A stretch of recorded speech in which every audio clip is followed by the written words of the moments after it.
ಸಾಮಾನ್ಯವಾಗಿ ನಮ್ಮ ಕಡೆ ಎಲ್ಲ ಬಿಳಿ ಕಡಲೆಬೇಳೆ ಪಲ್ಯನ ಜಾಸ್ತಿ ಮಾಡ್ಕೊಳ್ಳಲ್ಲ ಹಳ್ಳಿಗಳಲ್ಲಿ.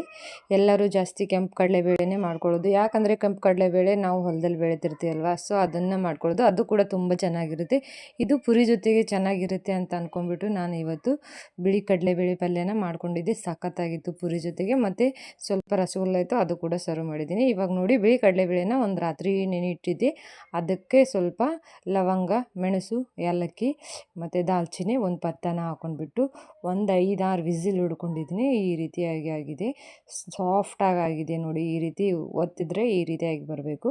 ಸೊ ಇವಾಗ ನಮ್ಮದು ಬೇಳೆ ಕುದ್ದಾಗಿದೆ. ಇದಕ್ಕೆ ಒಂದು ಪಾನೇನ ಹೊಡ್ಕೊಳ್ತಾ ಇದ್ದೀನಿ. ಸಿಂಪಲ್ಲಾಗಿ, ನಾನು ಜಾಸ್ತಿ ಮಸಾಲೆ ಏನು ಯೂಸ್ ಮಾಡ್ತಾ ಇಲ್ಲ. ಇವಾಗ 1-2 ಚಮಚದಷ್ಟು ಎಣ್ಣೆನ ಹಾಕ್ಕೊಂಡಿದ್ದೀನಿ. ಅದಕ್ಕೆ 1 ಚಮಚದಷ್ಟು ಜೀರಿಗೆನ ಹಾಕ್ಕೊಂಡಿದ್ದೀನಿ.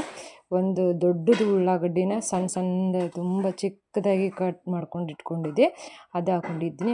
ಆಮೇಲೆ ಅದ್ರಕ್ಕೂ ಲಸೂನ್ ಪೇಸ್ಟನ್ನು ಹಾಕ್ಕೊಂಡಿದ್ದೀನಿ.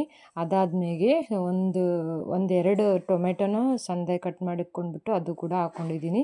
ಅದಾದ್ಮೇಲೆ ಉಪ್ಪು ಮತ್ತು ಅರಿಶಿನ ಹಾಕ್ಕೊಂಡ್ಬಿಟ್ಟು ಚೆನ್ನಾಗಿ ಕುದಿಸ್ಕೊಳ್ತಾ ಇದ್ದೀನಿ, ಚೆನ್ನಾಗಿ ಸಾಫ್ಟ್ ಆಗೋ ತನಕ.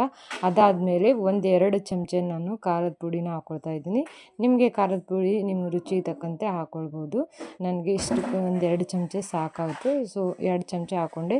ಇವಾಗ ನೋಡಿ, ಈ ರೀತಿ ಸಾಫ್ಟಾಗಿ ಬರಬೇಕು. ಇವಾಗ ನಾನು ಕುದಿಸ್ಕೊಂಡು ಸೈಡಲ್ಲೇ ಇಟ್ಕೊಂಡಿದ್ನೆಲ್ಲ ಬಿಳಿ ಕಡಲೆಬೇಳೆ, ಅದನ್ನು ಕೂಡ ಇದಕ್ಕೆ ಸೇರಿಸ್ಕೊಳ್ತಾ ಇದ್ದೀನಿ. ಅದು ಆದಮೇಲೆ ಒಂದು ಸ್ವಲ್ಪ ನೀರನ್ನು ಹಾಕ್ಕೊತಾ ಇದ್ದೀನಿ. ನೀರನ್ನು ಹಾಕ್ಕೊಂಡ್ಬಿಟ್ಟು ಸ್ವಲ್ಪ ಕಲಿಸ್ಕೊಂಡ್ಬಿಟ್ಟು ಇನ್ನೂ ಸ್ವಲ್ಪ ಕೊತ್ತಂಬರಿನ ಅದ್ರ ಮೇಲ್ಗಡೆ ಹಾಕ್ಕೊಂಡ್ಬಿಟ್ಟು ಇನ್ನೂ ಎರಡು ವಿಸಿಲ್ ಹೊಡೆಸ್ಕೊಂಡೆ ನಾನು.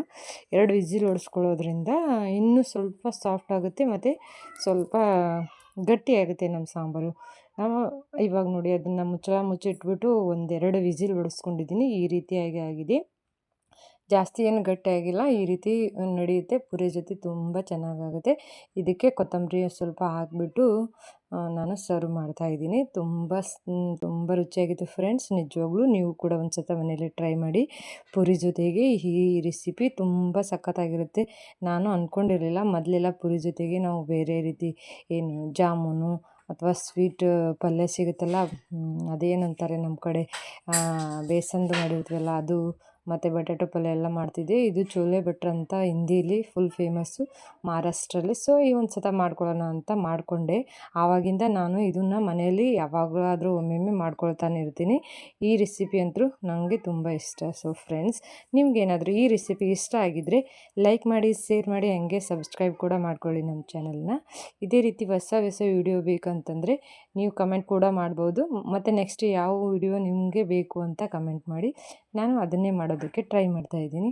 ಓಕೆ ಗೈಸ್, ಮತ್ತು ನೆಕ್ಸ್ಟ್ ವಿಡಿಯೋದಲ್ಲಿ ಸಿಗೋಣ. ಅಲ್ಲಿ ತನಕ ಎಲ್ರಿಗೂ ಬಾಯ್ ಬಾಯ್, ಟೇಕ್ ಕೇರ್.